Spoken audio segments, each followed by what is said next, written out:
کے لکھا کیا ہے کہ مومنین و مومنات اور ہمارے درمیانی سب کو یاد رکھتے ہوئے مرتبہ سورۃ الفاتحہ یا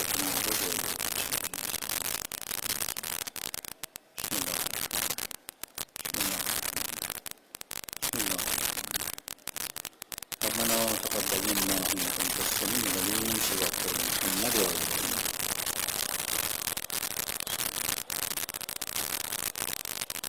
بسم الله الرحمن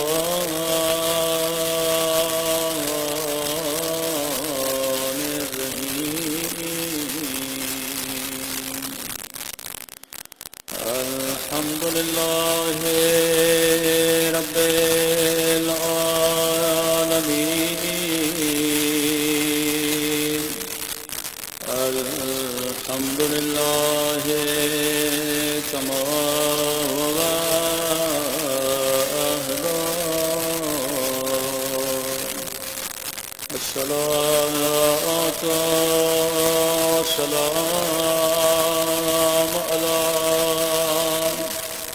سيد المرسلين وخاتم النبيين أبي القاسم محمد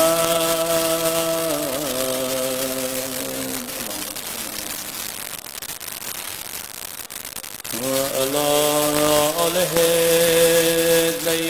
الطيبين الطاهرين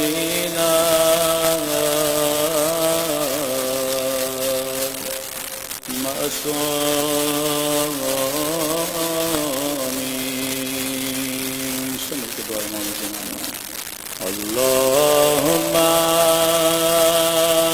كل وليك حجة ابن الحسن صلواتك عليه وعلى آبائه في هذه الساعة وفي كل وليا وحافظا وقائدا ودليلا وعينا حتى تسكنه أرضك الله وتمتعه فيها طويلا برحمتك يا أرحم الراحمين صلوات پر محمد وعلى محمد بسم الله الرحمن الرحيم رب اشرح لي صدري ويسر لي أمري احلل عقدة من لساني يفقهوا قولي اما بعد فقد قال امامنا الحسين عليه الصلاة والسلام انما خرجت لطلب الاصلاح في امة جدي صلوات پر محمد وعلى محمد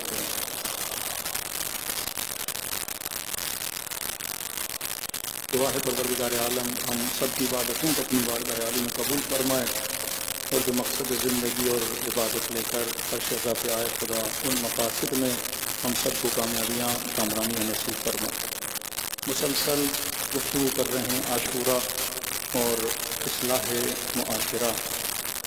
عاشورہ ہے ہی اس لیے بکلام امام حسین علیہ السلام کہ اصلاح امت عاشورائی معاشرہ تبھی جنم لیتا ہے جب اس کے اندر کار اصلاح کام اصلاح کبھی ختم نہ ہو۔ کبھی ہم نے کہا کہ مختلف سماجوں میں اور شیعہ سماج میں زمین و آسمان کا فرق۔ شاید دنیا والوں کو اہل بیت کے چاہنے والے تھوڑے عجیب لگیں، دنیا ہنسانے کے لیے لوگ بلاتی ہے، شیعہ رونے کے لیے جمع ہوتے ہیں۔ شاید آپ کا مذاق بھی اڑایا جائے کہ اتنا پیسہ خرچ کرتے ہیں، یہ بیٹے کرتے کیا ہیں؟ نظر ہے، نیاز ہے، مجلسیں ہیں، تو ان کی نگاہوں میں آپ کی حرکات، سکنات، ایکٹیویٹیز تھوڑی عجیب ہیں۔ مسئلہ یہ ہے کہ عجیب ہم نہیں، عجیب وہ ہیں، لیکن ان کو عجیب آپ لگتے ہیں کیوں؟ کیونکہ آپ کی فکر اور کیونکہ آپ کی تربیت اور واقعی ہم عجیب ہیں کہ پوری دنیا ایک طرف لیکن شیعہ دوسری طرف کھڑے ہو جاتے ہیں۔ یہ مقام تعجب نہیں ہے کہ آپ کسی گلی سے گزریں، وہاں پہ 40 لوگ ہوں، ان کے سامنے 500 لوگ ہوں جو ان کے ساتھ لڑ رہے ہوں اور ان کو مار رہے ہیں، اور ایک بندہ ان 500 کو چھوڑ کے 30 کی طرف چلا جائے، جبکہ پتہ ہو اگر میں اس سائڈ پہ گیا تو مارا جاؤں گا۔ کربلا اس طرح کا میدان ہے، ایک طرف 100 کھڑے ہیں، دوسری طرف 30,000 کھڑے ہیں۔ اب حر نے کیا سوچا کہ امام حسین کی طرف گیا؟ جناب زہیر نے کیا سوچا کہ لشکر امام میں آ گیا؟ جناب وہب نے کیا سوچا کہ نئی نئی شادی ہے، امام حسین کی طرف آ گیا؟ جب تک آپ اس فکر تک نہیں پہنچو گے، جب تک آپ اس بلوغ عقلی تک نہیں پہنچو گے، ہم نے یہ دیکھنا ہے کہ کیا میں جناب حر کی طرح سوچتا ہوں کہ نہیں، کیا میں امام حسین کی طرح سوچتا ہوں کہ نہیں، اصلا میں خدا کی طرح سوچتا ہوں کہ نہیں۔ میں جب تک اس فکر تک نہیں پہنچوں گا، یہ فکر ہے جو کسی کو سلمان بناتی ہے کہ پورا معاشرہ، امیر المومنین بلاغہ فرماتے مولا فرماتے ہیں ہر جگہ اس طرح نہیں ہے کہ ایک لشکر ایک طرف جا رہا تم اس کے پیچھے جاؤ، فرمایا کار ہدایت میں بالکل الٹ ہوتا ہے کہ اکثریت ایک طرف کھڑی ہوتی ہے اور جو ہدایت کی تلاش میں ہوتا ہے دوسری طرف کھڑا ہوتا ہے۔ 1000 گاڑیاں ہیں، 900 گاڑیاں ایک طرف جا رہی ہیں، 100 گاڑیاں دوسری طرف جا رہی ہیں۔ نارملی ہوتا ہے لوگ اس 900 گاڑی کے پیچھے لگیں گے، 100 کی طرف کوئی نہیں جائے گا، لیکن کار ہدایت میں الٹ ہے۔ جناب نوح ایک طرف کھڑے ہیں، پوری قوم دوسری طرف کھڑی ہے۔ جناب لوط ایک طرف کھڑے ہیں، پوری قوم، جب عذاب الہی آتا ہے 3 صرف جناب لوط اور ان کی 2 بیٹیاں ہیں۔ جناب نوح کے معاملے میں چند افراد کشتی پہ سوار ہیں، پورا معاشرہ دوسری طرف ہے۔ کربلا میں آتے ہیں 72 ایک طرف ہیں، 30,000 دوسری طرف ہیں۔ کہ کس نے آپ کے مزاج کو بدلا کہ پوری دنیا سپر پاور سے، پوری دنیا ان ملکوں سے ڈرتی ہے، لیکن اس درمیان آپ کو نظر آتا ہے ایک اہل بیت کا چاہنے والا۔ اب اگر دوسری کمیونٹیز، دوسری برادری اگر سامنے کی حمایت میں کھڑی ہو جاتی ہے، 4 بیان دیتی ہے، بیانات فطری بیانات ہیں، کیونکہ فطرتاً کسی کو بچہ کشی اچھا نہیں لگتی، فطرتاً کوئی بچوں کو مارنا، ظلم کو پسند نہیں کرتا، یہ تو فطرت ہے۔ لیکن سوال یہ ہے کہ اس کے اگینسٹ کون کھڑا ہوتا ہے؟ ایک اسلامی ملک ہے، اس نے تو یہاں تک بیان دے دیا، وہ قومیں، وہ ملک تباہی کے تہانے پہ کھڑے ہوتے ہیں جن کے اندر ظالم کے خلاف کھڑے نہ ہونے کی صلاحیت نہیں ہوتی۔ اگر آپ دیکھیں خدا عذاب، اللہ کی سنت کبھی نہیں بدلتی۔ قوم لوط کے اللہ نے کب عذاب بھیجا؟ قوم نوح کے اللہ نے کب عذاب بھیجا؟ 950 سال کے نبی نے تبلیغ کی ہے۔ اب جب خدا کہتا ہے کہ میں اس پہ عذاب بھیج رہا ہوں، حضرت نوح کا ریئیکشن بڑا نارمل تھا کہ خدا عذاب بھیج دے۔ تو نوح تو نے 950 سال تبلیغ کی، اتنی آسانی سے مان گیا کہ میں اس قوم پہ عذاب بھیجتا ہوں کہ خدایا اب مجھے یقین ہو گیا کہ اس قوم کے اندر کوئی بھی بچہ موحد پیدا نہیں ہوگا، کہ معاشرہ اس سطح پہ پہنچ جائے پھر خدا عذاب بھیجتا ہے، کہ مطلب اس معاشرے میں کوئی صالح بندہ پیدا نہیں ہوگا۔ اب ویسٹرن کنٹریز میں چلے جائیں، بعض کنٹریز میں بچے کو اسکول میں بھیجنا واجب ہے، نہیں بھیجو گے وہ آپ سے بچہ لیں گے، کسی اور کو دے دیں گے۔ اب اگر ان کے سسٹم میں اس کی ایجوکیشن میں بچہ جائے گا تو اس کو LGBT اور یہ مختلف چیزیں بھی پڑھائی جائیں گی، یہ لازم و ملزوم ہے کہ بچہ پڑھے گا۔ تو باپ کہتا ہے بچے کو نہیں پڑھانا چاہتا ہے تو آپ سے بچہ لیں گے، پھر ایسی فیملی کو دیں گے جو فیملی انہی گندگیوں میں نجاستوں میں ہے، مطلب بچہ آپ کا نہیں ہے۔ سسٹم جب ایسا بن جائے کہ جس سے بچنا ناممکن ہو جائے، سسٹم وہاں تک آ جائے کہ جہاں پہ ہدایت نہ ہو بلکہ ضلالت ہی ضلالت ہو، تو وہاں پہ خدا بند مطاع اللہ کی سنت ہے، خدا عذاب بھیج دیتا ہے۔ حضرت لوط کی قوم پہ عذاب بھیجا، حضرت نوح کی قوم پہ عذاب بھیجا۔ کربلا قوم رسول کو عذاب سے بچانے کے لیے تھی۔ اگر امام حسین قیام نہ کرتے اور پورا معاشرہ اس ظلم کے سامنے جھک جاتا تو اللہ کی سنت ریپیٹ ہو جاتی، عذاب آ جاتا۔ یہ کربلا ہے کہ ہر سال جب محرم مناتے ہو اللہ دیکھتا ہے ایک کرن ہے کہ جس کے ذریعے سے 4 لوگوں کو ہدایت مل رہی ہے، 5 لوگ ظلم کے خلاف کھڑے ہو جاتے ہیں۔ یہ حوصلہ حسین ابن علی ہے کہ ان کو مل رہا ہے کہ ظلم کے مقابلے میں کس طرح کھڑا ہونا ہوتا ہے۔ تو یہ عذاب امام حسین ہے کہ اس نے امت کو بھی عذاب سے بچایا ہوا ہے اور ہمیں بھی عذاب سے بچایا ہوا ہے۔ اب سوال ہے ہمارا معاشرہ دوسرے معاشروں سے الگ کیوں ہے؟ کہ ایک چھوٹا سا شیعہ بچہ ہے لیکن اسے بھی پتا ہے کہ ظالم کو برا کہنا ہے، مظلوم کی حمایت کرنی ہے. یہ فکر کون ڈیولپ کر رہا ہے؟ یہ فرش ازا امام حسین ہے. تو فرش ازا آپ کی نسلوں کو بناتا ہے، فرش ازا آپ کی فیملیز کو بناتا ہے، فرش ازا آپ کے معاشرے کو بناتا ہے، فرش ازا جوان کو عقل مند بناتا ہے، فرش ازا آپ کے ذہنوں میں علم کو لاتا ہے، فرش ازا آپ کے عقیدوں کو مضبوط کرتا ہے، فرش ازا آپ کو عفیف بناتا ہے، فرش ازا آپ کو باحیا بناتا ہے، فرش ازا آپ کے ایموشنز کو صحیح ایموشنز تک لا کے کھڑا کر دیتا ہے کہ جو آنسو گر رہا ہے یہ فیک آنسو نہیں ہے، یہ اوریجنل آنسو ہے. تو وہ آنسو جو کربلا کے مظلوم پہ بہایا جا رہا ہے یہ آج کے ظلم کو کیسے برداشت کرے گا؟ فرش ازا بصیرت پیدا کرتا ہے، فرش ازا عرفان پیدا کرتا ہے، فرش ازا آپ کے دلوں میں حقیقی اور عاقلانہ محبت کو جنم دیتا ہے. اے مومن، جب تک اپنی فکر کو حسین کی فکر سے نہیں ملا ہوگے تب تک تجھے کامیابی نہیں مل سکتی. صلوات پڑھے محمد و آل محمد.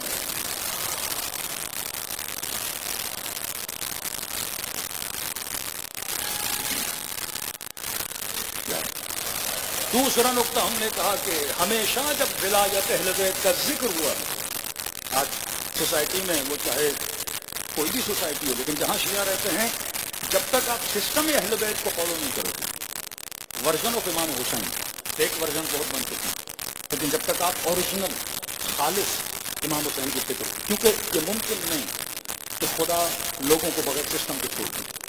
امام زمانہ غیبت کبریٰ میں جائیں، اب شیعہ کہیں کہ ہم اپنا نظام کیسے چلائیں اور ہمیں لوارث چھوڑ دیا جائے، ہمیں یتیم چھوڑ دیا جائے، ہمیں کوئی سسٹم نہ دیا جائے. یہ فکر غلط ہے کہ بعض لوگوں نے فکر بنائی کہ غیبت امام میں ہمارے پاس کوئی سسٹم نہیں، ہم انتظار کریں گے، کرسی خالی ہے کہ جب تک امام زمانہ آئے حاکم وہی بنیں گے. بھائی جب ظہور ہوگا تو حق حکومت اہل بیت کو ہے، لیکن غیبت امام میں تم نے کیا کرنا ہے؟ پر میں چھوٹے سے چھوٹا اجتماع اگر شیعوں کا ہو، ولایت اہل بیت کو نماز کے ساتھ جوڑا جائے. کبھی سوچو کہ نماز کی اتنی ویلیو کیوں ہے؟ ظہر عاشور بچے دلب رہے ہیں، ڈر رہے ہیں، خیموں کے اندر ہے، پتہ نہیں اب کیا ہوگا. مولا حسین نماز کو ذرا دیر کر دیں، 2 گھنٹہ لیٹ پڑھ لیں، لیکن کم نہیں، ظہر عاشور نماز پڑھوں گا تاکہ پوری تاریخ دیکھے کہ حسین نے نماز پڑھی تھی، علل اعلان پڑھی تھی. جس کے والد گرامی حضرت علی ابن ابی طالب پہ الزام لگائے جاتے تھے علی نماز نہیں پڑھتے، آج دنیا دیکھے ظہر عاشور حسین کیا کر رہے ہیں؟ نماز پڑھ رہے ہیں. وہی الزام جو شیعوں پہ لگایا، بعض احمق جو ہمارے اندر پیدا ہوتے ہیں کہ بھائی نماز عاشورہ کے دن ظہر کی نماز با جماعت پڑھنے کی ضرورت کیا ہے؟ اے بندے احمق، الزام کس پہ لگایا جاتا ہے؟ شیعہ نماز نہیں پڑھتے. وہی الزام جو بنو امیہ امام حسین پہ لگاتے تھے آج وہی الزام آپ پہ لگتے ہیں کہ شیعوں کا نماز سے کیا لینا ہے. یہ ظہر عاشور جب نماز پڑھی جاتی ہے تو دنیا کو پیغام دیا جاتا ہے، آؤ یہ وہ مکتب ہے جو محافظ نماز ہے، یہ مکتب ہے جو محافظ اسلام ہے. وہی کار امام حسین نے کربلا کے میدان میں کہ ظہر عاشور کو نماز پڑھی، یہاں تک جنگ صفین کو روک کے امیر المومنین نماز پڑھی، جناب سیدہ نے 11 محرم کو نماز پڑھی. نماز کیوں پڑھی جا رہی؟ کیونکہ ولایت اہل بیت نماز سے جدا نہیں. اس پہ ٹاپک الگ ہے، لمبی مجلس میں ہو سکتی ہیں، لیکن مختصر میں اس دن آپ کی خدمت میں رکھا تھا کہ امیر المومنین کی ولایت کا اعلان نماز جماعت میں ہوتا ہے. مطلب شیعوں کو درس دیا گیا کہ اپنے چھوٹے چھوٹے بچوں کو مسجد میں لے جاؤ. اللہ پریکٹس کرواتا ہے کہ جب تک تم اجتماعی معاشرتی سسٹم کے اندر اپنے بچوں کو رہنا نہیں سکھاؤ گے تب تک تمہاری قوم بچ نہیں سکتی. شیعہ قوم تبھی سروائیو کر سکتی ہے کہ جب اجتماعی کاموں میں انوالو ہو جائے. نماز جماعت کتنے پیش امام ہوں گے؟ 1 پیش امام. 10 لوگ کھڑے ہو جائیں کہ میں بھی امام، میں بھی امام، میں بھی امام. تو یہ جماعت نہیں ہے.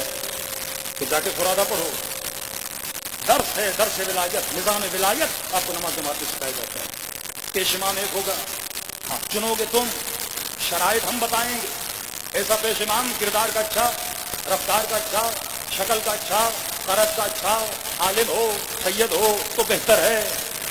مختلف چیزیں پیش امام کے لیے شرائط بتائی جاتی ہیں. 10 لوگ کھڑے ہیں، 10 قابل ہیں، ان میں سے شرائط کیا ہیں؟ الگ الگ شرائط ہیں. اب فرمائیں لیکن ہوگا ایک پیش امام. جب تم نے اس کو ایز اے پیش امام چن لیا تو کہا اب حمد بھی یہ پڑھے گا، سورہ بھی یہ پڑھے گا. تم خاموش رہو گے کیونکہ تم نے اسے کیا چنا ہے؟ امام چنا. مطلب اپنے معاشروں کے لیے رہبر ایک کو بناؤ، 10 نہیں. اپنے معاشروں کے لیے لیڈر ایک کو بناؤ، 10 نہیں. اور جب اسے لیڈر بنا دیا، رہبر بنا دیا، تمہاری طرف سے بات کون کرے گا؟ یہ کرے گا. اگر 10 لوگ بولیں گے تو معاشرے میں کیا پیدا ہو جائے گا؟ اختلاف پیدا ہو جائے گا. کہ نظام ولایت اہل بیت علیہ السلام یہ کس کے ذریعے سے؟ نماز کے ذریعے سے. اب اگر امام بنا یہ نہیں کہ متکبر بن جائے، اب اگر رہبر بنا یہ نہیں کہ مغرور بن جائے، اب اگر رہبر بنا یہ نہیں کہ وہ صرف یہ دیکھے کہ مجھے کیا پسند ہے اور قوم اس پسند کے پیچھے لگ جائے. فرمان نہیں، یہ دیکھے گا پیچھے کھڑے ہوئے قوم کے افراد کس مزاج کے ہیں. بوڑھے ہیں نماز اس طرح سلو پڑھائے گا، جوان ہیں نماز اس طرح پڑھائے گا، کاروباری ہیں نماز تیز پڑھائے گا. اور فرمایا رب کے مأموم اور امام ایک دوسرے کے ساتھ بڑا عجیب ہے. اگر قوم غلطی کرے گی تو امام سمجھائے گا، لیکن اگر یہی امام جو پیش امام بنا ہوا ہے اور اگر نماز میں غلطی کرنے لگے، نماز عشاء پڑھا رہے ہیں، چوتھی رکعت میں تشہد پڑھنا ہے، تیسری رکعت میں تشہد پڑھنے لگے، تو یہ پیچھے کھڑے ہوئے بحول اللہ کہہ کر اس امام کو بیدار کریں گے کہ جناب آپ کیا کر رہے ہو، غلطی کر رہے ہو. تو پورا نظام اہل بیت نے بتایا. 20,000 کا مجمع اس کے پیچھے کھڑا ہے. دا ڈیوٹی آف امام یہ ہے، ایک بندہ دور سے آ رہا ہے اور یا اللہ کہتا ہوا آ رہا ہے. شمولیت رکوع میں ہوتی ہے، امام انتظار کرے گا، 20,000 کے مجمع کو روکے گا کہ میں ایک فرد کو اس جماعت کے اندر کیا کر دوں، شامل کر دوں. اتنا زور امام حسین کیوں لگا رہے ہیں؟ ایک زہیر حسین کے لشکر میں آ جائے، ایک وہب حسین کے لشکر میں آ جائے کہ بھیا کس کا انتظار کر رہے ہو؟ دور دور سے کھڑے رہے امام حسین، کس کا انتظار کر رہے ہو؟ کہ میرے بچپن کا دوست حبیب ابن مظاہر آنے والا ہے. یہ پورا نظام شیعہ معاشرہ بغیر قیادت کے سروائیو نہیں کر سکتا. یہ خلاف عقل ہے. مختلف قیادتیں آپ کے معاشرے کو تباہ و برباد کر دیتی ہیں. ڈیوائڈ اینڈ رول، ان کو جتنا ڈیوائڈ کرتے جاؤ گے اتنا ان کو توڑتے جاؤ گے تو معاشرہ تباہی اور بربادی کی طرف چلا جائے. سنت الہی، سنت معصومین، پیغام کربلا یہ ہے کہ جب تک ایک نظام کے اندر رہو گے تب تک تمہاری کامیابیاں ہیں. صلوات پڑھیں محمد و آل محمد پر.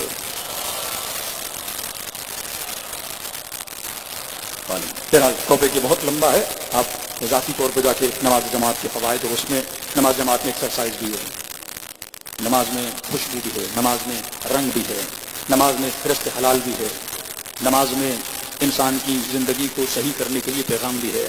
آؤ تو سفید کپڑے پہن کے آؤ، آؤ تو خوشبو لگا کر آؤ.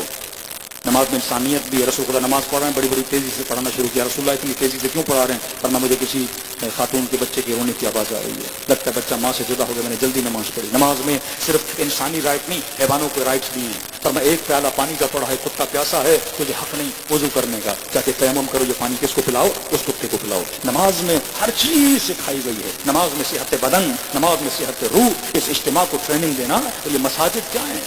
مساجد آپ کے مورچے ہیں. جب واحد لیڈرشپ ہوگی اس کا ربط مساجد کے ساتھ ہوگا. آپ کو اہل بیت سسٹم آف اکنامک دے کر خمس کا نظام کیا ہے؟ جس قوم کے پاس نظام خمس ہو کہیں کہ اس میں بیوہ خواتین لاچار ہیں، پریشان ہیں. جس قوم کے پاس نظام خمس ہو کہیں یہاں کے سید بھوکے مر رہے ہیں. اس کا مطلب نظام تو دیا گیا پر ہم نظام پہ عمل نہیں کر رہے. جب تک اپنی فکر کی اصلاح نہیں کرو گے تو پہلا اصلاح معاشرہ. کل ہم نے عرض کیا نہج البلاغہ میں امیر المومنین فرماتے ہیں اللہ اے جوان، اللہ اور اپنے درمیان اپنے رابطے کو صحیح کر. جب یہ رابطہ تو صحیح کر دے گا خدا لوگوں کے ساتھ تمہارے رابطوں کو صحیح کر دے گا. لوگوں کے ساتھ جو تمہاری انبن ہے اس کو خدا صحیح کر دے گا. پھر فرمایا تو اپنی آخرت کو صحیح کر.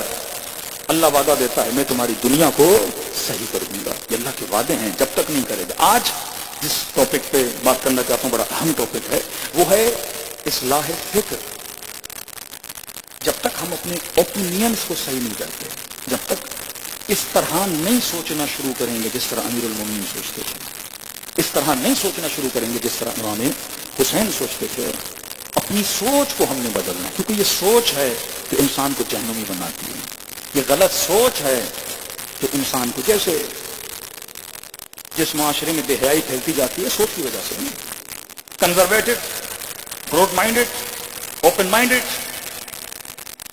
کہ جناب یہ کنزرویٹو ہے. کون کنزرویٹو ہے؟ کوئی خاتون حجاب کرتی ہے، کوئی کنزرویٹو ہے. حجاب محدودیت لاتا ہے، حجاب عورتوں کو محدود کر دیتا ہے. دوسری سوچ کہ اگر حجاب نہیں کرے گی تو کیا کرے گی؟ ترقی کرے گی. فکر غلط انسان کو غلط بناتا ہے. اسلام کہتا ہے حجاب محدودیت نہیں ہے، مصونیت ہے. کہا نا معصوم مصون عن الخطا ہے، گناہ سے بچا ہوا ہے. اللہ کہتا ہے حجاب کرو گے تو گناہ سے، فحاشی سے، عریانی سے، ہوس بھری نگاہوں سے تمہاری نسلیں بچیں گی. دوسری طرف ایک سوچ ہے کہ نہیں، حجاب کیا ہے؟ انسان کو محدود کر دیتا ہے. شیطان کی فکر غلط تھی تبھی وہ شیطان بنا. حضرت یوسف کے بھائیوں کی فکر غلط تھی کہ بابا اس سے پیار زیادہ کر رہے ہیں تو لہذا ہماری اہمیت نہیں ہے، اور اگر اس کو ہم نے مار دیا تو ہماری ویلیو ہو جائے گی. ایک غلط فکر نے ایک بھائی کو کئی سال اپنے باپ سے جدا رکھا. حابیل اور قابیل، فکر غلط، اللہ نے قربانی کو قبول نہیں کیا کیونکہ تمہاری فکر غلط ہے. شیطان کہ مجھے آگ سے بنایا، آدم کے دو حصے کر دیں آپ، ایک وجود جسمانی، ایک وجود روحانی. شیطان نے کس کو دیکھا؟ جناب آدم کے جسد کو دیکھا. کا خدا یہ مٹی سے بنا ہوا ہے، مٹی ٹھنڈی ہے، آگ گرم ہے، مٹی تاریک ہے، آگ نور ہے. مٹی کو پھینکو نیچے آتی ہے، آگ اوپر کی طرف صعود کر کے تو لہذا آگ کیا ہے؟ افضل ہے. لیکن ملائکوں کی نگاہ کس پر تھی؟ حضرت آدم کے روح پر تھی. نفخۃ من روحی، خدا کہتا ہے میں نے حضرت آدم میں اپنے وجود کا نفخہ اس کے اندر پھونک دیا. تو ایک فکر شیطان وہ صرف بدن کو دیکھ رہا ہے، ایک فکر رحمانی اور فکر ملائکۃ اللہ تو حضرت آدم کے روح کو دیکھ رہے ہیں. علم آدم الاسماء کلھا، تو حامل علم الہی ہے اسے دیکھ رہے ہیں کہ آج انہوں نے سجدہ کیا. ایک فکر نے شیطان کو شیطان بنا دیا. ایک فکر نے حابیل اور قابیل کی دونوں فکریں الگ الگ ہیں، ایک بھائی جہنمی بنا، ایک جنتی بنا. جناب حر کی فکر نے جناب حر کو حر بنایا. جب تک فکر کی اصلاح نہیں کی جاتی، طرز فکر جب زبان کا نہیں بدلے گا. آج ہمارا مسئلہ یہ ہے ہمارے افکار غلط ہیں. کربلا مسئلہ فکر ہے. ایک فکر آیت اللہ خامنئی کی فکر، وہی فکر امام حسین کہ یہ نہ دیکھو تمہاری تعداد کم ہے، یہ نہ دیکھو تم کمزور ہو. دوسری طرف دوسرے حاکم بھی تو ہیں ہٹے کٹے کھانے پینے والے جن کے پاس پیٹرول ہے، سب کچھ ہے. فکر غلط ہے کہ بھائی ہم اس کے مقابلے میں کیسے کھڑے ہوں گے. آج ایٹم بم رکھنے والے بھی یہ نہیں سوچ سکتے کہ امریکہ کا مقابلہ ہم کر سکتے ہیں. کم من فئۃ قلیلہ، خدا کہتا تم نے دیکھا نہیں کہ ہم نے چھوٹے چھوٹے گروہوں کو بڑے بڑے گروہوں پہ کیا کر دیا؟ غالب کر دیا. اللہ جب ظالم کو ذلیل کرنے پر آتا ہے تو چھوٹے سے کرتا ہے. ابرہا کا اتنا بڑا لشکر بڑا پتھر نہیں گرایا، چھوٹے سے چھوٹا پرندہ، تیتر جتنا پرندہ اور اس کی چونچ میں چھوٹے سے چھوٹا پتھر. کیا تمہارے غرور کو میں چھوٹے پتھروں سے مٹی میں ملاؤں گا؟ یزید کا غرور تھا، 30,000 کا لشکر. حسین کی یہ جرت کے 72 لوگوں کے ساتھ مجھے للکار رہا ہے. یہ غصہ تھا یزید کو، یہ ابن زیاد کو غصہ تھا کہ تعداد کتنی کم ہے لیکن دیکھو ان کی للکار کتنی بلند ہے. فکر ابا عبداللہ کونوا للظالم خصما وللمظلوم ہونا. تو اللہ کو ذہن میں رکھ، پھر خدا تجھے مدد بھی دیتا ہے، تجھے نصرت بھی دیتا ہے. آج پورے مسلمانوں کا کلیجہ اگر کسی نے ٹھنڈا کیا تو حسین ابن علی کے ماننے والوں نے ٹھنڈا کیا. صلوات پڑھے محمد و آل محمد.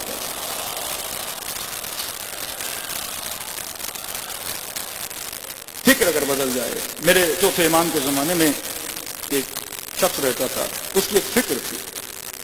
فکر اس کی یہ تھی، حسن بصری بڑی مشہور شخصیت تھی. اس سے پوچھا گیا کہ حسن بصری اولاد کے لیے آپ کی فکر کیا ہے؟ اس نے کہا بئس الشیء ولد، بچہ اچھی چیز نہیں ہے. کہ کیوں؟ کہ ان عاش قدن، اگر زندہ رہا تو تھکا دے گا. صبح سے شام تک اس کے لیے محنت کرو، ماں اس کے لیے محنت کرے، پوری رات جگاتا ہے یہاں تک کہ جوان ہو، محنت محنت محنت. وَإِن مَاتَ، اگر مر گیا تو باپ کے دل پہ بڑا دکھ، بڑا زخم لے کر جائے گا. کوئی چوتھے امام کے پاس ہے، مولا آپ کی فکر کیا ہے؟ امام فرمائے نعم الشیء الولد. دیکھو فکریں الگ الگ ہیں. وہ کہہ رہا ہے بچہ برا، اس کو پالنے میں زحمت، اور جوان ہو کے مر جائے تو باپ کے لیے بڑی غم چھوڑ کے جاتا ہے. چوتھے امام سے پوچھا مولا آپ کی فکر کیا ہے؟ مولا فرماتے ہیں نعم الشیء الولد، بچہ بڑی اچھی چیز ہے. کہ مولا کیوں؟ کہ ان عاش، اگر زندہ رہا تو اپنے باپ کے لیے آنکھوں کی ٹھنڈک بنے گا. اولاد کیا ہے؟ چین ہوتا ہے نا اپنے والدین کے لیے. اور امام فرماتے اگر مر گیا اور صالح تھا تو قیامت میں اپنے باپ کی شفاعت کرے گا. اولاد اگر اچھی تو شفاعت کرے گی. ایک ہی فکر ہے، دوسرا بندہ کہہ رہا ہے برا ہے. اب جس کی فکر یہ ہے کہ اولاد بری ہو، کبھی اولاد پیدا کرے گا نہیں. جس کی فکر امام زین العابدین والی وہ بچے پیدا بھی کرے گا، صحیح تربیت بھی کرے گا کہ بھائی یہ بچہ دل کی ٹھنڈک بھی ہے اور قیامت کے دن میرے لیے کیا بنے گا؟ میرا شفیع بھی بنے گا. کسی کی فکر شادی کے لیے بدل جائے، جناب شادی میں کیا رکھا ہے، تو پوری زندگی شادی ہی نہیں کرے گا. جس کی فکر اچھی ہو جائے، نکاح من سنتی، نکاح ہماری سنت سے ہے، تو جوان سب سے پہلے کس کے پیچھے جائے گا؟ شادی کے پیچھے جائے گا. کسی کی فکر بن گئی جناب اتنی محنت کرنے میں کیا رکھا ہے، حرام کے راستے سے جاؤ پیسہ بہت ملتا ہے، یہ ٹیڑھے راستے لے لو پیسہ بہت ملتا ہے، شارٹ کٹ لے لو پیسہ بہت ملتا ہے. فکر غلط ہو گئی وہ غلط چیزوں کے پیچھے جائے گا. فکر صحیح ہو گئی وہ صحیح کی. اگر محنت کا راستہ بھی اختیار کرے گا بھلے کمائی کم ہو تو میں نے کس کو راضی کرنا ہے؟ پروردگار عالم کو راضی کرنا ہے. تو یہ فکر انسان ہے. کوئی لوگ شہادت کو فنا سمجھتے ہیں، وہ موت سے ڈرتے ہیں، موت کے قریب نہیں جاتے. کچھ لوگوں کے لیے قرآن کا ایک لفظ ہے ام حسب، لفظ حسب، ولا تحسبن الذين قتلوا في سبيل الله امواتا بل احياء. لفظ حسب یہ ہے، ام حسب تم یہ سمجھتے ہو، پر خدا کہتا ہے ایسا نہیں ہے، تمہاری فکر غلط. اللہ کہتا ہے میری فکر کو ریڈ کر. تمہاری فکر یہ ہے کہ موت فنا ہے، اللہ کی فکر یہ ہے کہ موت کیا ہے؟ بقا ہے. یہ نہ سمجھو شہید مر گیا، بلکہ شہید کیا ہے؟ زندہ ہے. تبھی وہ پریشان ہوتے ہیں کہ ہم ان کی ساری لیڈرشپوں کو مار دیتے ہیں. 90s میں 80s سے لے کے 90s میں پاکستان میں چن چن کے شیعہ قابل لوگوں کو، نظریاتی لوگوں کو، محنتی اور تنظیمی لوگوں کو یہاں پہ قتل کر دیا گیا. فکر یہ تھی اگر مار دیں گے یہ قوم ختم ہو جائے گی، لیکن قوم ختم نہیں ہوئی. ان کی فکر یہ ان کے لیڈرز کو مار دو یہ ختم ہو جائیں گے. افراد کے مرنے سے نیٹ ورک ختم نہیں ہوتا، افراد کے مرنے سے سسٹم ختم نہیں ہوتا. ہمیں اہل بیت عزاداری امام حسین کے نام سے کیا دے کر گئے؟ سسٹم دے کر گئے. تو خدا کہتے تمہاری فکر غلط ہے کہ موت فنا کا نام ہے. یہ فکر رکھو کہ موت کیا ہے، شہادت کیا ہے؟ فنا نہیں ہے بلکہ بقا کا نام ہے. شہادت قوموں کو زندگی عطا کرتی ہے. تو فکر کے بدلنے سے انسان کے رویے بدل جاتے ہیں. اب عبداللہ الحسین جب نکل رہے تھے مکے سے تو بڑے بڑے افراد آئے. ان کی فکر آپ سنیں گے، فکر بڑی عجیب ہے. کہنے لگے کہ مولا آپ مت جائیے. اس میں ابن عمر بھی ہیں، اس میں جناب زینب کے شوہر بھی ہیں، اس میں ابن عباس بھی ہیں، اس میں جناب سلمہ بھی ہیں جو منع کر رہے ہیں. مولا آپ جس راستے پہ جا رہے ہیں موت ہے. کسی نے کہا آپ سید الحجاز ہو، آپ حجاز کو چھوڑ کے مت جائیے. آپ جا رہے ہیں تو بچوں کو لے کر کیوں جا رہے ہیں؟ وہاں پہ امام حسین نے خطبہ دیا ہے. وہ خطبے اب عبداللہ الحسین آپ پڑھیں، جس میں امام حسین فرماتے ہیں کہ آپ کا بہت شکریہ. جناب عبداللہ امام حسین کے لیے امان نامہ بھی لے کر آئے. کہا کہ اگر آپ یہاں رہیں گے تو کوئی آپ کو تکلیف نہیں دے گا. ایک ایک کا شکریہ ادا کیا. شکریہ کہ تم امان نامہ لائے، شکریہ کہ تجھے حسین کی فکر ہے کہ میں جاؤں گا میرے بچے مارے جائیں گے. کیونکہ ہر بندہ ایک ہی بات کر رہا تھا، حسین اگر جاؤ گے تو مارے جاؤ گے، حسین اگر جاؤ گے تو جواں مارے جائیں گے، حسین اگر جائیں گے تو بچے مارے جائیں گے. امام حسین نے فرمایا یہ تمہاری فکر ہے. اب حسین ابن علی کی فکر سنو. مولا فرماتے ہیں کہ میری فکر یہ نہیں ہے. مولا کیا فکر ہے؟ مولا فرماتے ہیں موت ہو سکتا ہے تم لوگوں کی نظر میں فنا کا نام ہو، لیکن ہم جو اہل بیت ہیں فرماتے ہیں خط الموت علی ولد آدم مخط القلاد علی جید الفتات. فرمایا حسین کی نظر میں موت ایسے ہے جیسے کسی خاتون کے گلے میں خوبصورت سا ہار ہو. فرمایا ہمارے لیے موت اس ہار کی مانند ہے. پہلی چیز، اگر میں کربلا جا رہا ہوں تو میں موت سے ڈر نہیں رہا. امیر المومنین واللہ لابن ابی طالب انس بالموت من الطفل بثدی امہ. خدا کی قسم علی کو موت سے اتنی محبت ہے جتنی چھوٹے بچے کو اپنے ماں کے سینے سے محبت ہوتی ہے. سورہ جمعہ ان زعمتم انکم اولیاء اللہ فتمنوا الموت ان کنتم صادقین. اگر تم اللہ کے ولی ہو تو کہا موت کی تمنا کرو. پھر خدا خود جواب دیتا ہے لن یتمنوا ابدا. میں جانتا ہوں تم کبھی بھی موت کی تمنا نہیں کرو گے. اس تمنا کرنے کے لیے حسینی مزاج ہونا ضروری ہے.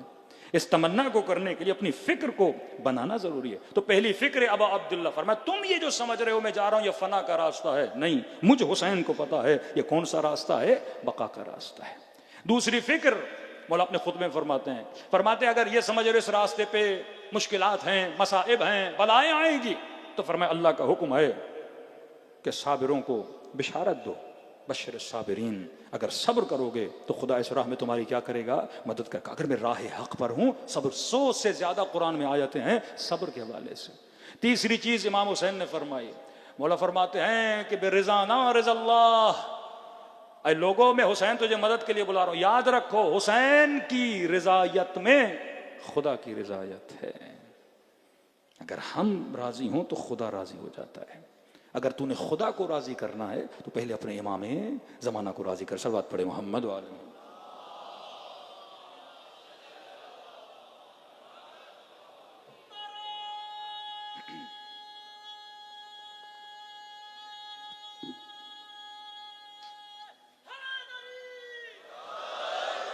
تبھی ہم زیارت عاشورہ میں دعا کرتے اللہم اجعلنی محیای محیا محمد وآل محمد. اے خدا میری زندگی اور حیات کو ایسا بنا جیسا محمد اور آل محمد کی تھی.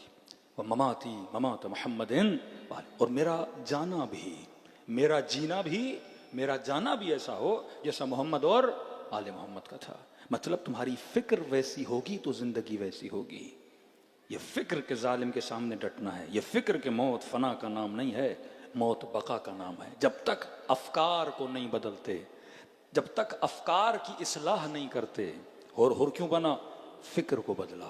ہمارے ساتھ فکر نہیں بدل رہا۔ مولا پوچھ رہے ہیں کہ تجھے پتا ہے میں حق پر ہوں؟ ہاں حسین حق پر ہو۔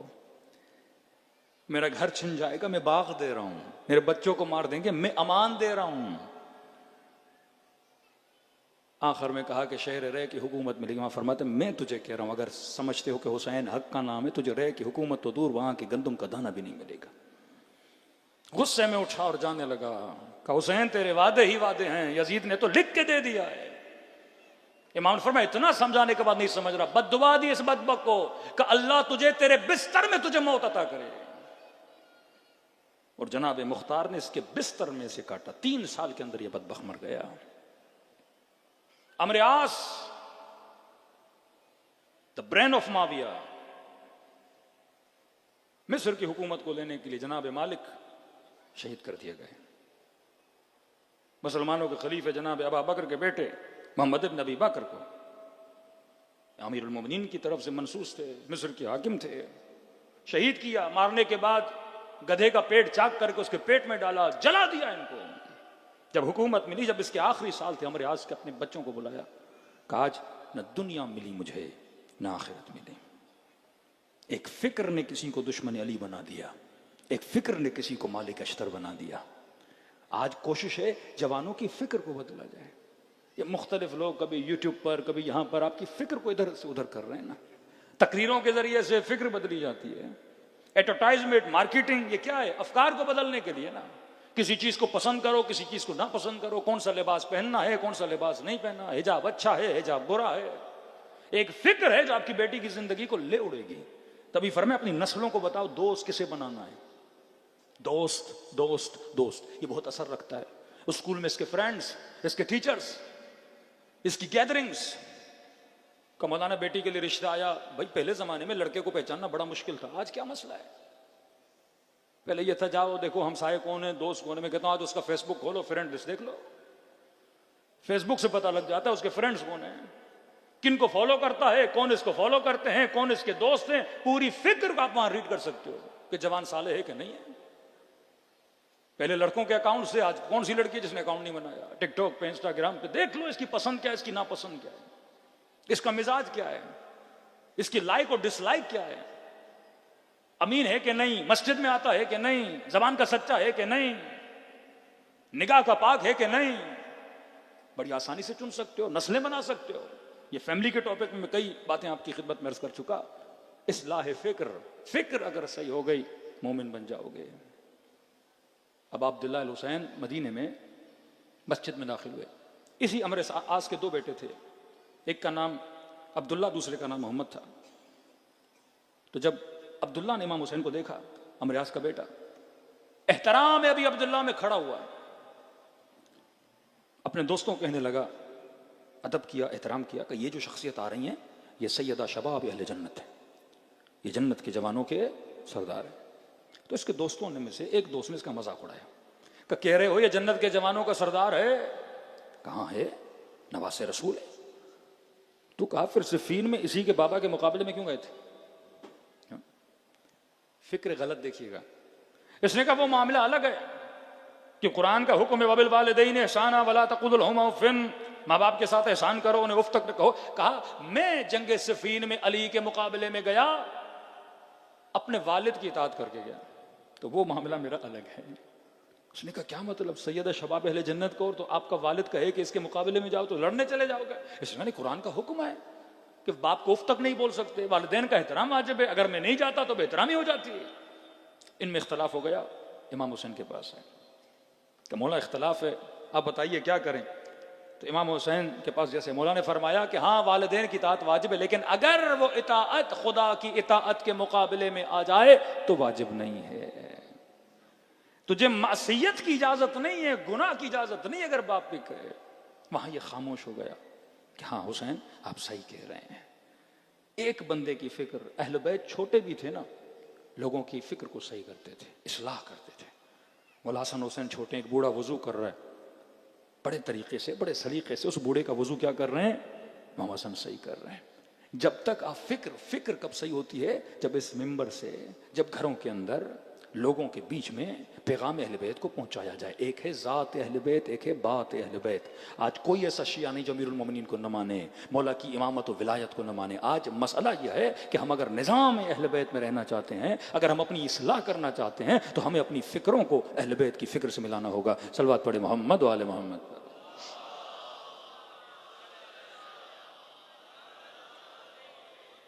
اسی کربلا میں دو بھائی ہیں, ایک ہیں جناب عمرو بن غرضہ, دوسرا ہے علی بن غرضہ.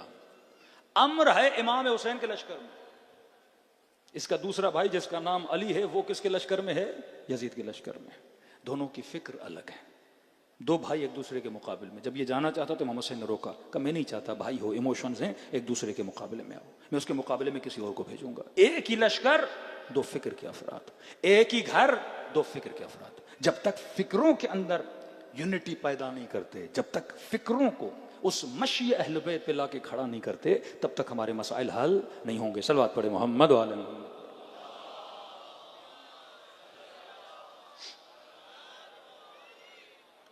پھر امام حسین فرماتے ہیں کہ میں کربلا کی طرف جا رہا ہوں. فرمایا کہ جو بھی تیار ہے مجھ حسین کی مدد کرنے کے لیے, مجھ حسین کی مدد کرے, اس راستے پہ شہادت ہے. تو وہاں پہ کوئی شخص آگے بڑھا, کہا ابا عبداللہ میں آپ کی مدد کرنا چاہتا ہوں, عبید اللہ حر جعفی.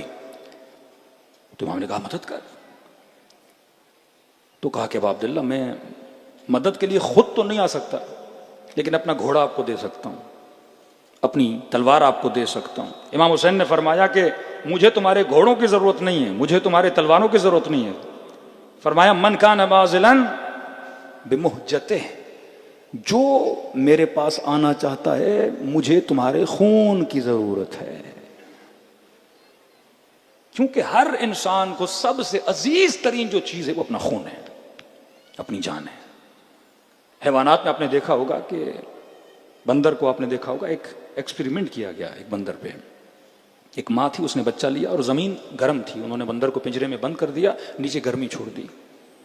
تو پہلے بچہ نیچے تھا, بچے نے چیخنا شروع کیا, تو اس بندر نے اپنے بچے کو اٹھا لیا تاکہ بچہ نہ جلے.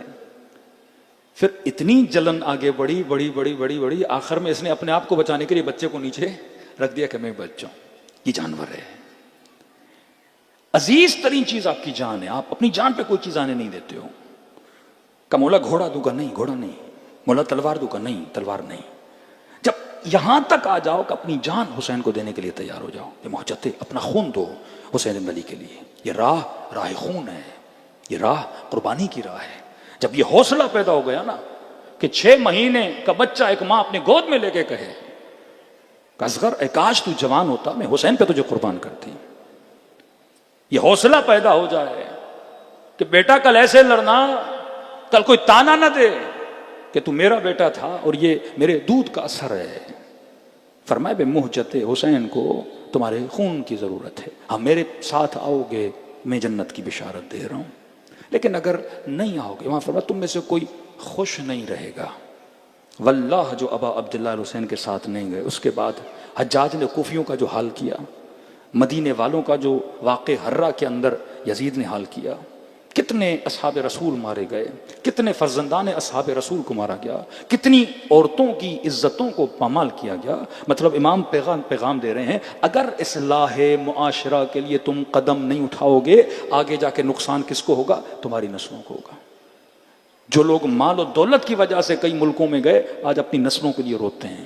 اگر تم نے مجلسوں کے اندر, ماحول کے اندر, مسجدوں کے اندر اپنی قوم کی اصلاح نہیں کی, کل ترس ہوگا کہ میری بیٹی کے سر پہ چادر کیوں نہیں ہے, کل ترس ہوگا کہ لقمے حلال کے لیے میرا بیٹا اس کی تلاش میں کیوں نہیں جا رہا, کیونکہ وہ شعور ہی ختم ہو جائے گا, وہ فکر ہی ختم ہو جائے گی کہ ہم نے صحیح راستے پہ چلنے کے لیے اگر جان بھی دینی ہے تو جان کی قربانی دینی چاہیے. صلوات پڑھے محمد و آل محمد پر. جلدی سے عرض کر رہا ہوں, جناب یوسف فکر کی وجہ سے بچے نا, فرمایا ان النفس لامارۃ بالسوء، یہ فکر یوسف ہے کہ نفس امارہ انسان کو برائی کی طرف کھینچتا ہے. ہمارے استاد اخلاق کہتے تھے اللہ نے انبیاء کو بھی اگر کوئی کرامت دی کسی چیز پہ صبر کرنے کی وجہ سے دی. ایسا نہیں جناب یوسف چھوٹے تھے اور چھوٹے ہوتے ہی ان کے پاس اللہ نے علم تعبیر خواب دے دیا، نہیں، یہ جوانوں کے لیے ہے کہ جب گناہ سے بچے، تمہارا کام ہے گناہ کو چھوڑ کے بھاگنا، اللہ کا کام ہے بند دروازوں کو کھولنا. اور ناکردہ گناہ کی جب سزا ملی اور زندان میں گئے، اس زندان میں خدا نے حضرت یوسف کو ایک کرامت دی یا معجزہ دیا. وہ کیا تھا؟ تعبیر علم خواب. ہم ایران میں جاتے ہیں بعض مراجع اور بعض آیات عظام کے پاس، استخارہ کا سایت اللہ بہاؤالدینی سیکنڈ میں قرآن کھولتے تھے اور آپ پریشان ہو جاتے ہیں. آپ نے صرف سوچا قبلہ استخارہ نکالنا ہے، ایسا جواب دیتے تھے جیسے ان کو 100% پتا ہے کہ آپ نے شادی کا نکالا ہے، آپ نے کاروبار کا نکالا ہے. یہ کب علم دیتا ہے خدا؟ یقیناً اس نے اپنی فکر کی اصلاح کی، اس کے نتیجے میں خدا نے ان کو کیا دیا ہے؟ علم دیا ہے. آیت اللہ العظمیٰ حسن علی نخودکی، مولانا ماں بیمار ہے پاکستان میں، والد بیمار ہے پاکستان میں، یا انجیر دیتے تھے یا چنا دیتے تھے، 2 لفظ دعا کے پڑھتے تھے، کہتے تھے بیٹا تو یہاں کھا لے، تمہاری ماں کو شفا پاکستان میں مل جائے گی. لوگ وہاں کھاتے تھے، شفا ان کی والدہ کو یہاں مل جاتی تھی. میری زبان میں اثر نہیں، اس کی زبان میں اثر کیوں ہے؟ کیونکہ اس فکر ابا عبداللہ حسین پہ چلے ہیں. کہا بے محجت قربان کرو، اگر قربان کرو گے تو حسین کو تم چاہیے ہو.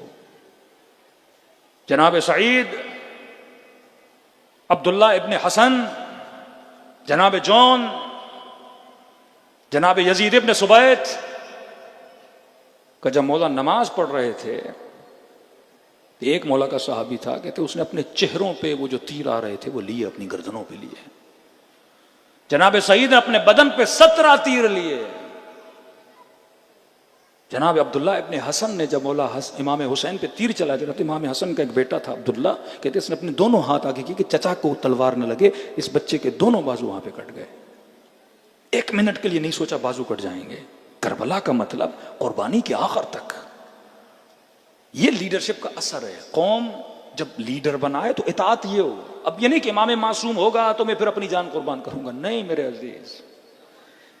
8 سال ایرانی قوم عراق کے ساتھ لڑی، 8 سال.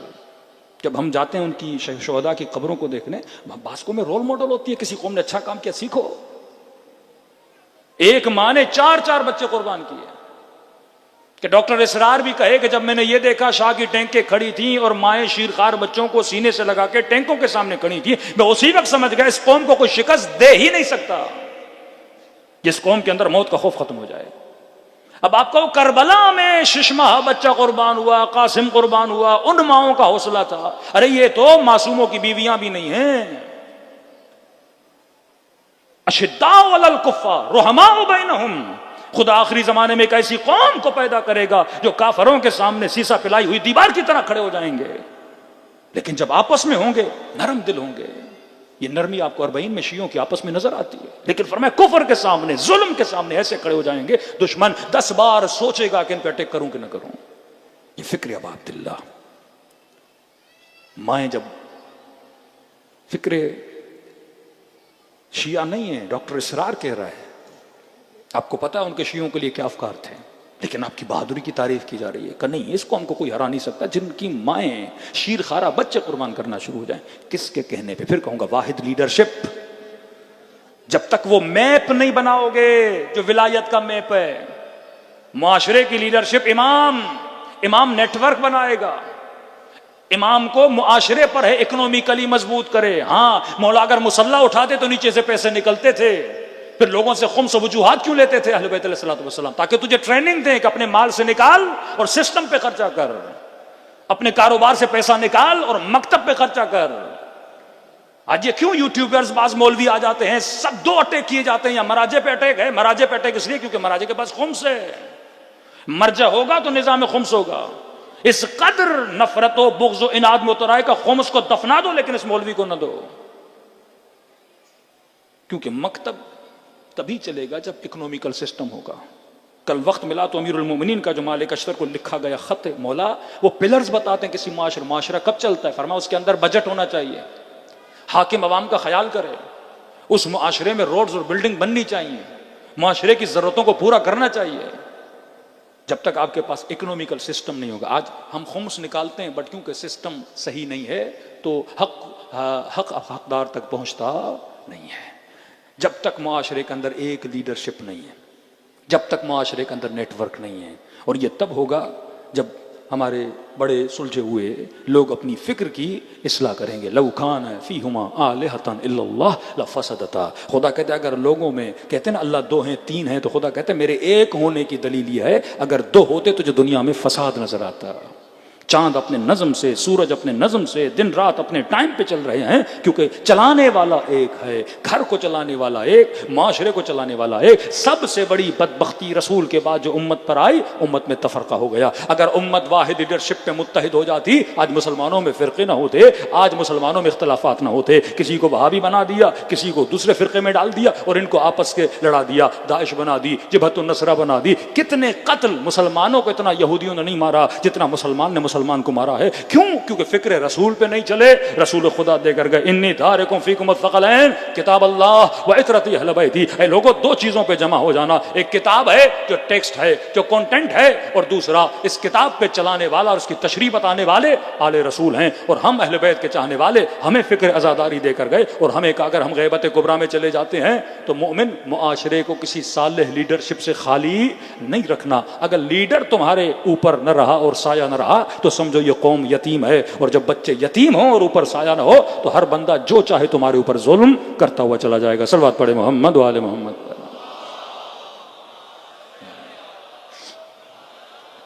وقت بہت ہو گیا. جناب سعید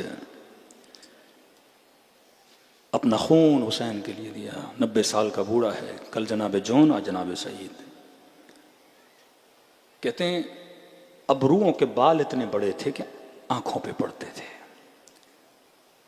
میدان میں جوانوں کی طرح جا نہیں سکتے تھے تو کہا مولا آپ نماز پڑھے، میں نماز کی حفاظت کرتا ہوں.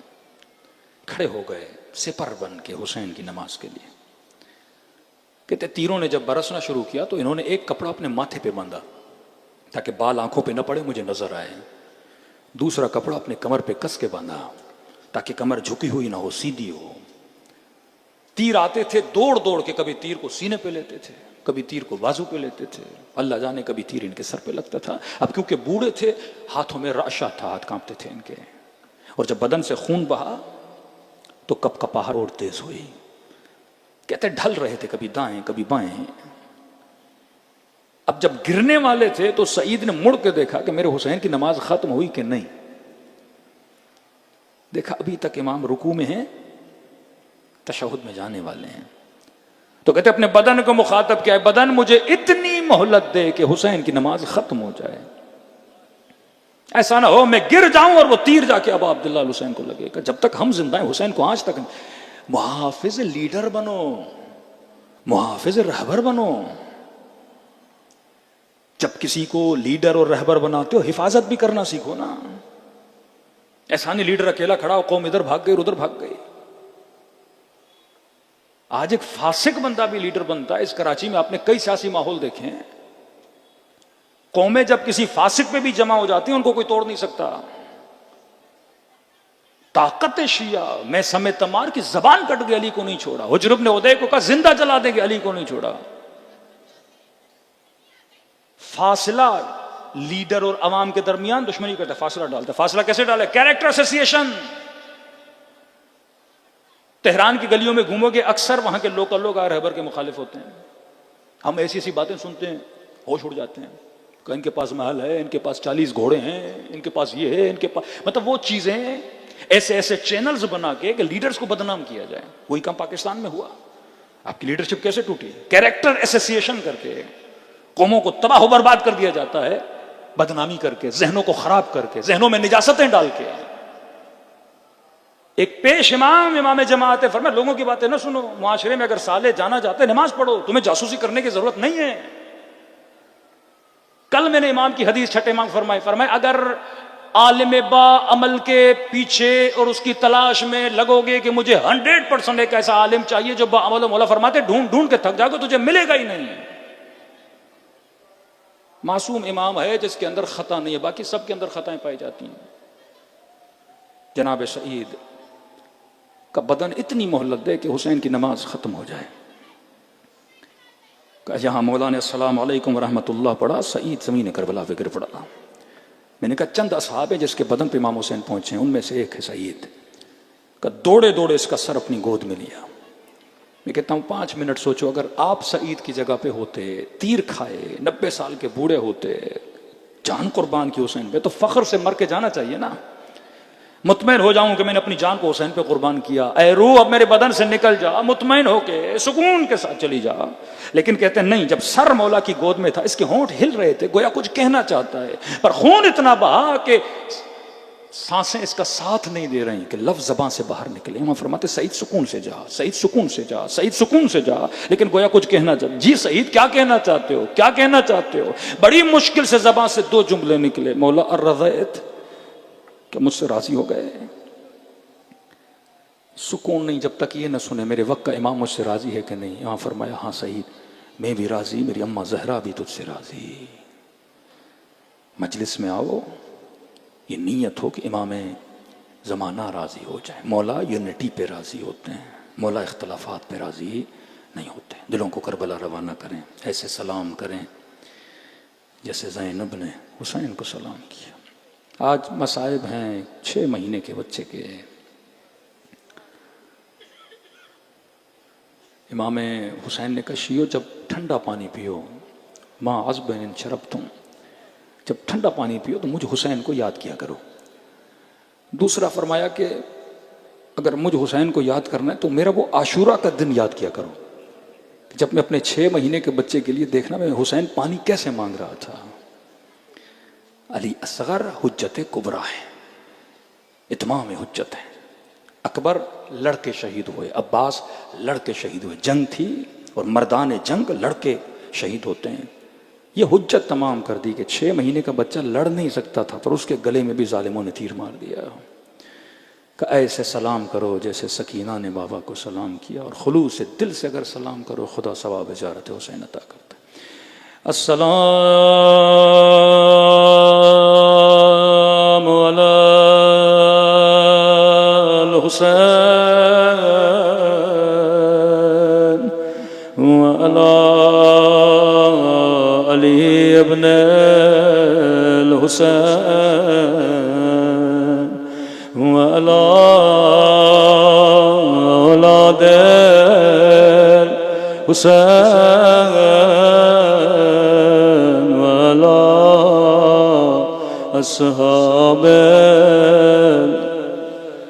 آوازیں گونجنی چاہیے سب مل کے. السلام علی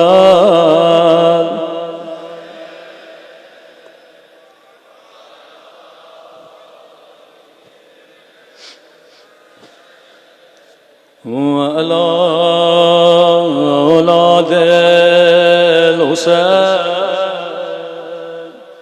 وعلی اصحاب حسین کی صدا بلند ہو. السلام علی الحسین وعلی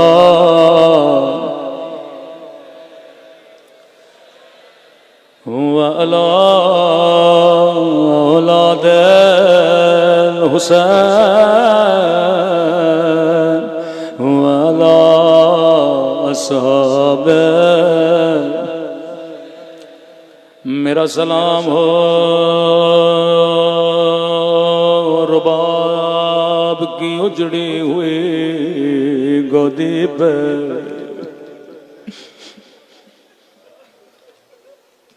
علی اصغر کربلا کا وہ شہید ہے جس پہ ہندوؤں نے بھی بڑا گریہ کیا ہے. میرا سلام ہو اس درد بھرے منظر پہ جب ماں خیمے کے در پہ کھڑی ہو کر حرملا کو منتیں کر رہی تھی، نمار میرے 6 مہینے کا بچہ، اللہ آپ کو کربلا میں مولا حسین کی زیارت نصیب کرائے۔ ایک زائر کربلا گیا، مولا حسین کی زری کی زیارت کی، لیکن کبھی ادھر جائے کبھی ادھر جائے، گویا یہ کسی چیز کو ڈھونڈ رہا تھا۔ خادم نے کہا زائر کیا ڈھونڈ رہے ہو، شاید میں تیری مدد کر سکوں۔ کہنے لگا خادم حسین، میں نے روایات میں پڑھا تھا حسین نے خیمے کے پیچھے ایک ننھی سی قبر بنائے تھے،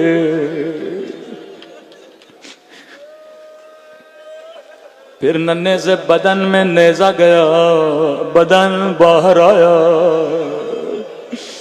مجھے بتا کہاں دفن کیا تھا، میں بڑی دور سے ڈھونڈ رہا ہوں پر مجھے اصغر کی قبر کہیں نظر نہیں آتی۔ خادم نے کہا مجھے بھی نہیں پتا۔ آیت اللہ کشمیری حرم میں بیٹھے تھے، اس کے پاس لے گئے کہ آغائے کشمیری، پہلی بار کسی ظاہر نے سوال کیا کہ علی اصغر کی قبر کہاں گئے؟ آغائے کشمیری غور و فکر میں پڑ گئے، کہنے لگے ظاہر 3 دن کے بعد آنا، میں ذرا کتابوں میں دیکھوں کہاں دفنایا تھا۔ کہتے ہیں 3 دن سارے مقاتل کو دیکھا لیکن کہیں نہ ملا، علی اصغر کی قبر کہاں گئے؟ کہتے ہیں نماز شب پڑھتے پڑھتے امام حسین سے توسل کیا، کہنے لگے مولا یا آپ کے عاشق پوچھتے ہیں، یا عزادار پوچھتے ہیں علی اصغر کی قبر کہاں ہے؟ آنکھ لگی، خواب کے عالم میں امام حسین کی زیارت ہوئی۔ فرمایا کشمیری میرے زائروں کو کہہ دو اصغر کو قبر کی ڈھونڈنے کی ضرورت نہیں ہے، جس نے علی اصغر کی زیارت کرنی ہے وہ مجھ حسین کی زیارت کر لے۔ کہ مولا سمجھ نہیں آیا کیا کہنا چاہتے ہیں؟ فرمایا علی اصغر کی زیارت کرنی ہے، مجھ حسین کے قبر کی زیارت کر لے، کیونکہ سجاد نے ننھے سے بدن کو میرے سینے پہ سلایا تھا، اصغر کی قبر حسین کے سینے پہ ہے۔ میں کہوں علی اصغر بڑے خوش نصیب ہو، تجھے حسین کا سینہ تو نصیب ہوا، لیکن ایک 4 سالہ بچی ہے جو زندان شام میں بابا کا سینہ تلاش کرتی رہی۔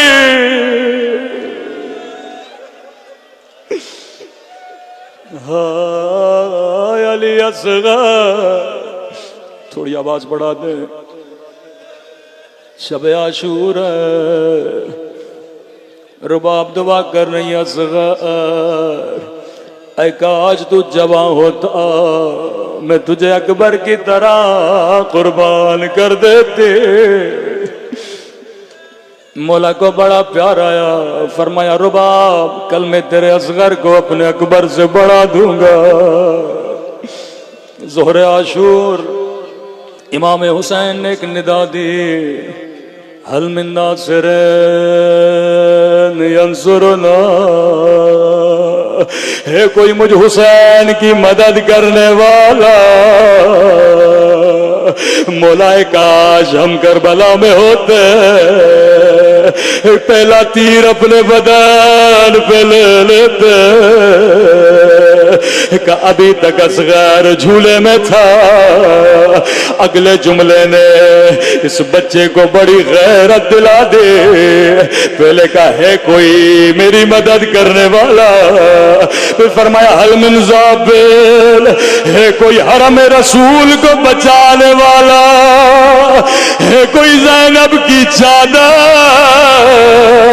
بچانے والا.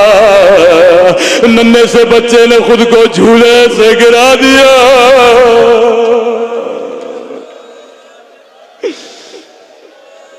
ربا پریشان مولا خیمے میں آئے. مولا علی اصغر کو چین نہیں ہے, شاید میرے بچے کو پیاس لگی ہے.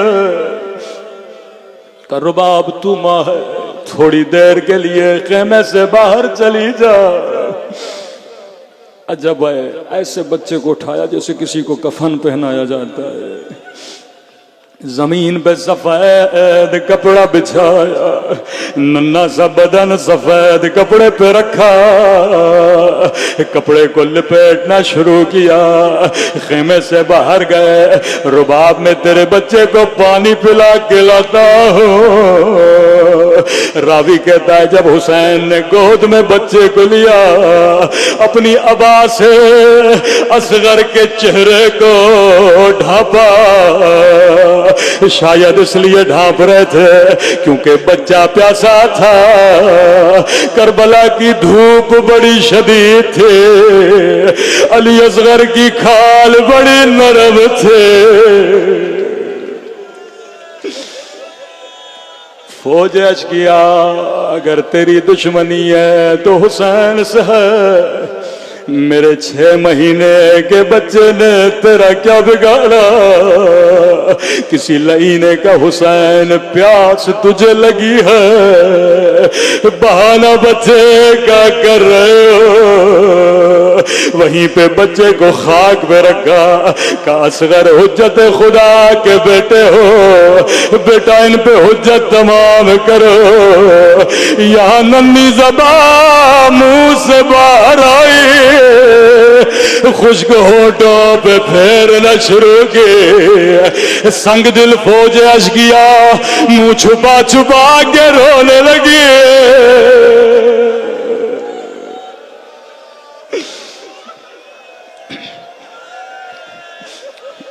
ابن سعد نے کہا حرملا اقتا کلام الحسین, جلدی کر حسین کے کلام کو قطع کر, کہیں ساری فوج حسین کے طرف نہ چلی جائے.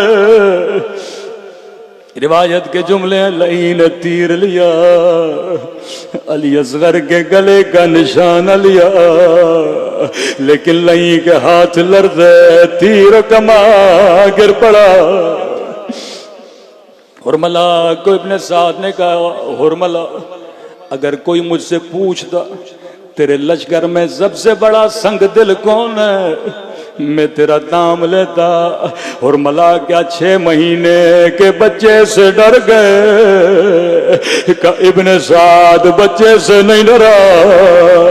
جب تیر چلانا چاہتا ہو ایک کالے برقعے میں بی بی ہے, سر پہ قرآن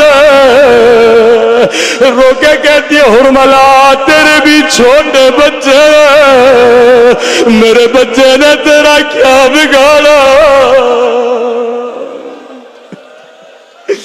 ہائے غربت ربا, کہ میں تیرے آنکھوں پہ پٹی باندھتا ہوں. بعض روایتوں میں لعین نے نشانہ لیا, آنکھوں پہ پٹی باندھی گئی. اس لعین نے غلطی سے وہ تیر اٹھایا جس کا وزن علی اصغر سے زیادہ تھا. یہ تیر کما سے نکلا, یا حسین نے اپنے ننھے سے بچے کو دیکھا. روایت کے جملے ہیں من الاذن الى الاذن, تیر کان میں داخل ہوا, دوسرے کان سے باہر نکل گیا.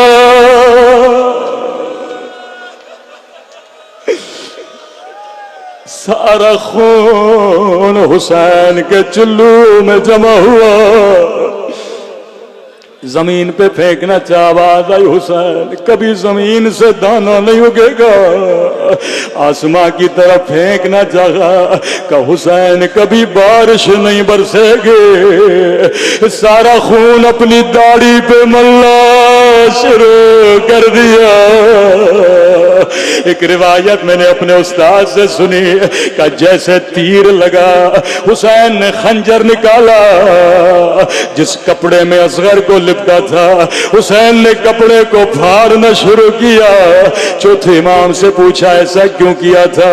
مولا فرماتے ہیں حسین چاہتے تھے تاکہ بچے کو تڑپنے میں آسانی ہو، چھوٹا بچہ کپڑے میں لپٹا ہوا تھا۔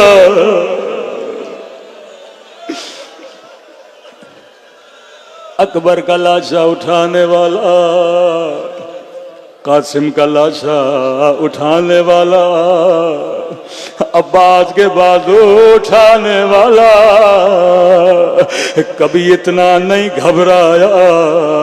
لیکن روایت کے جملے ہیں ننا سا بدن گودی میں لے کے خیمے میں جانا شروع کیا، وہ 7 قدم آگے جاتے تھے 7 قدم پیچھے آتے تھے۔ کسی نے کہا مولا ایسا کیوں کر رہے تھے؟ کیونکہ خیمے کے در سے کسی بی بی کے پاؤں نظر آ رہے تھے۔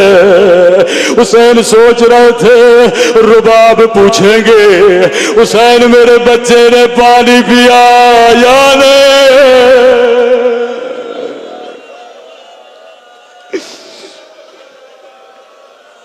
عزادارو، مولا حسین کی ایک حسرت تھی۔ کیا حسرت تھی آپ کے مولا؟ ایک حسرت تھی پانی پلاؤں، پانی نہ پلا سکے۔